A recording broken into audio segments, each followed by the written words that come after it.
안녕하세요. 돈을 공부하는 남자 수페TV의 수페입니다. 지난주는 그래도 찝찝하지만 반등이 나와서 다행이다 싶었는데 이번 주는 여지없이 하락하고 말았습니다. 주간 브리핑 요약해 보면서 어떻게 대응해야 되는지 파악해 보자고요. 간단히 말씀드리면 증시 현황에서 이번 주 금리 인상이 있었죠. 0.75% 올리자마자 증시가 하락하고 말았습니다.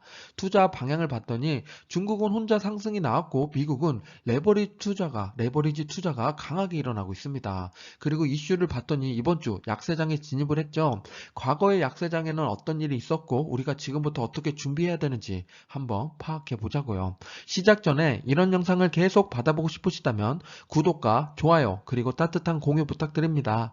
여러분의 관심이 저를 행복하게 합니다. 감사합니다.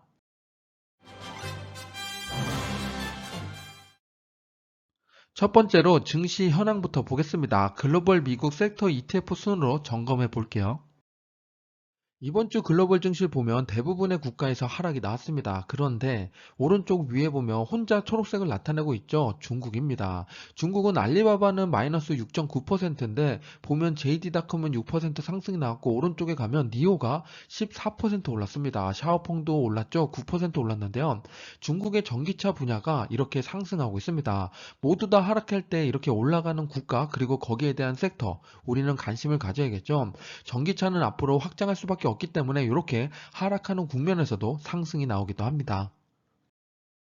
이번 주 S&P 500을 보면 안타깝게도 모두 다 하락하는 모습입니다. 가장 크게 하락한 분야를 봤더니 에너지인데요. 엑슨모빌이 14%, 쉐보론이 15% 하락이 나왔습니다. 그거에 비해 기술주를 봤더니 좀 방어가 잘하는 모습이었는데 마소가 2% 하락이 나왔고 오라클은 오히려 0.8% 상승이 나왔습니다. 왼쪽 위에 보면 그렇고요. 가운데 봤더니 초록색 부분이 있죠. 보잉입니다. 보잉이 7.7% 상승이 나왔는데요.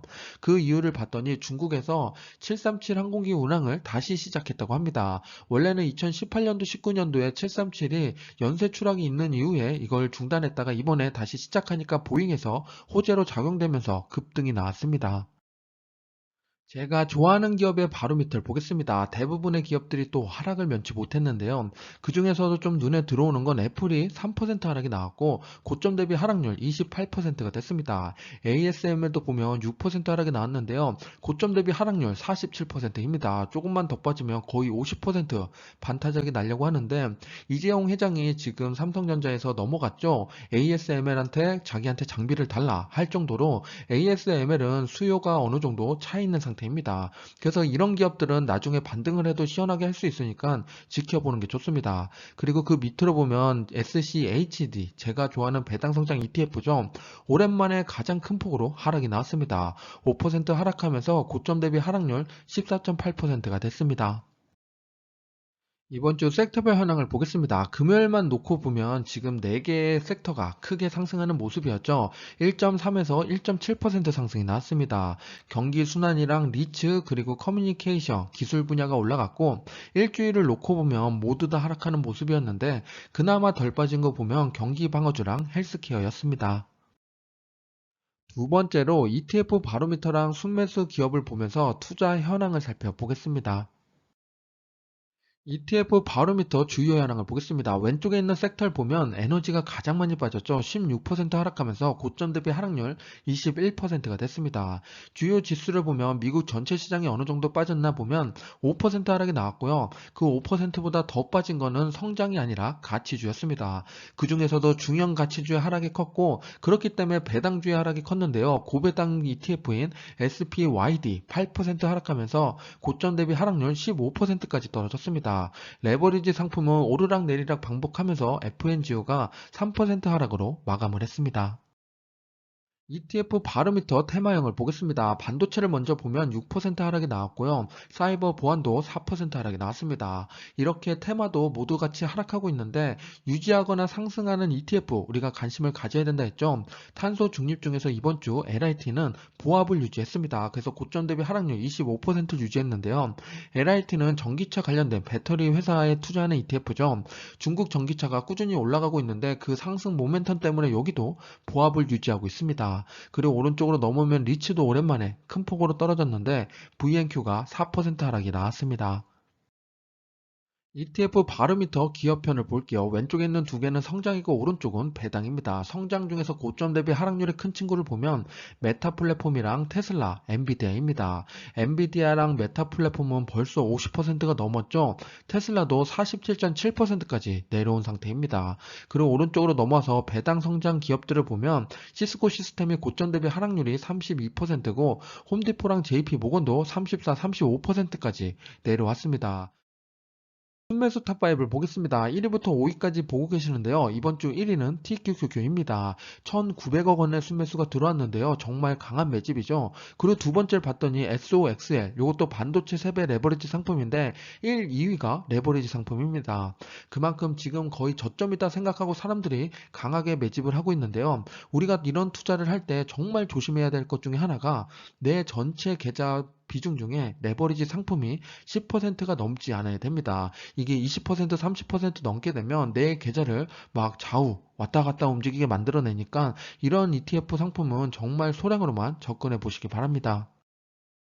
순매수 1위를 차지했던 TQQQ의 차트를 보겠습니다. 지금 보면 우하향을 그리고 있죠. 저는 이렇게 내려갈 때는 웬만하면 보수적으로 접근을 합니다. 그리고 바닥을 다지는가 싶더니 다시 추가 하락이 일어나고 이걸 반복해 가고 있는데요. 바닥을 확실히 다지고 반등하는 걸 보고 들어가도 늦지가 않습니다. 그러니까 우리는 최대한 보수적으로 내가 손실을 내지 않아야겠다는 생각으로 접근하는 게 좋습니다.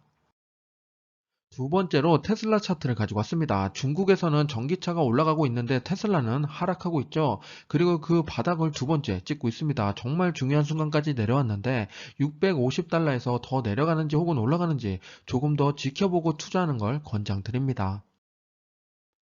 마지막 세 번째로 이슈 러시, 최근 이슈랑 투자 인사이트를 살펴보겠습니다. 우리 주식 계좌의 중요한 이슈가 되는 5가지 기사를 보겠습니다. 첫 번째는 6월 15일 새벽 3시에 연준에서 0.75% 금리 인상을 했습니다. 3시 반에 파월이 나와서 사탕 발린 이야기를 하면서 반등이 나왔죠. 하지만 다음날 여지없이 하락하고 말았습니다.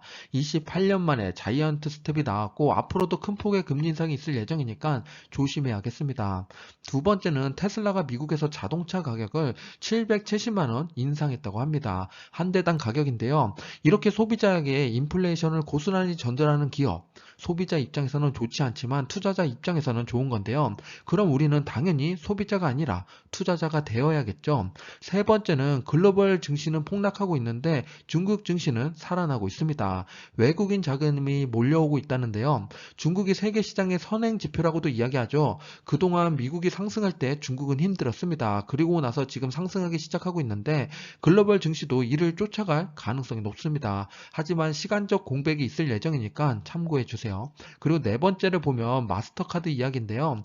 고물가랑 비용 상승으로 인해서 이렇게 여행도 안 갈 거라고 생각했는데 취소율이 생각보다 적다고 합니다. 그 말은 소비가 생각보다 두텁다는 이야기고 위축된 경기가 조금은 풀리지 않을까 전망해 봅니다. 마지막 다섯 번째는 약세장에 대한 이야기인데요. 연초 대비 S&P 500이 20% 이상 하락하면 약세장에 진입했다고 이야기합니다. 이번 주에 그 약세장을 돌입을 한 거죠.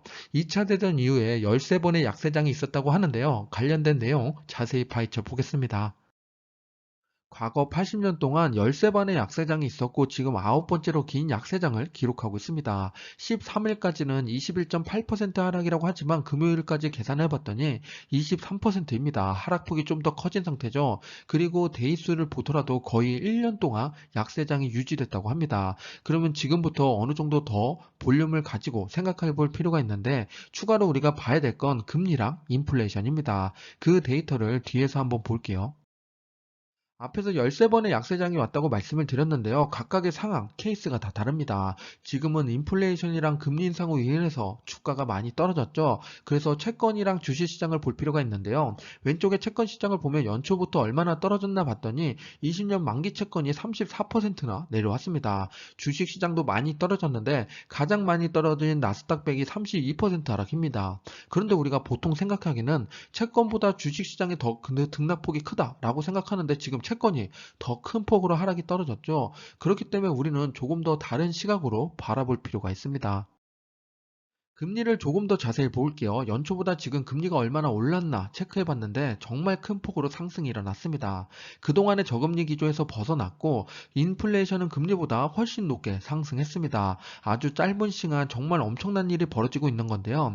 이런 약세장은 주식시장과 더불어서 채권 시장도 매도세를 만들어냈습니다. 앞에서 소개드린 13개의 약세장 중에 이와 비슷한 경우가 있는데요. 잠깐 보겠습니다. 13번의 약세장 중에서 인플레이션이 7% 이상 올랐던 시기를 보면 1948년이랑 1980년도, 그리고 지금입니다. 이 데이터를 기반으로 1980년과 닮았다는 이야기가 많이 나오고 있는데요. 10년 금리를 보면 1948년과 더 흡사한 모습이죠. 그때 하락률이 20%였고 기간은 363일이었습니다. 현재 하락률이 좀 더 크고 기간은 160일이 지났는데요. 요즘에는 1948년과 다르게 정보가 빠르게 공유되고 증시도 빠르게 반영되는 모습을 보면은 하락폭이 크지만 조금 더 빠르게 끝나지 않을까 생각이 듭니다. 당장 반등한다는 것은 아니지만 약세장 다음에 큰 폭의 상승이 있었습니다. 시장을 떠나서 지켜보는 것보다 지금 보수적이지만 시장 속에 있는 게 약세장을 이기는 것이 아닐까 생각해 봅니다. 상승하는 시장 속에 소외되지 않는 방법이기도 하고요. 영원한 상승이 없듯이 영원한 하락도 없으니까 마음 단단히 먹고 투자하자고요. 지금까지 수페였습니다. 감사합니다. 성공 투자하세요.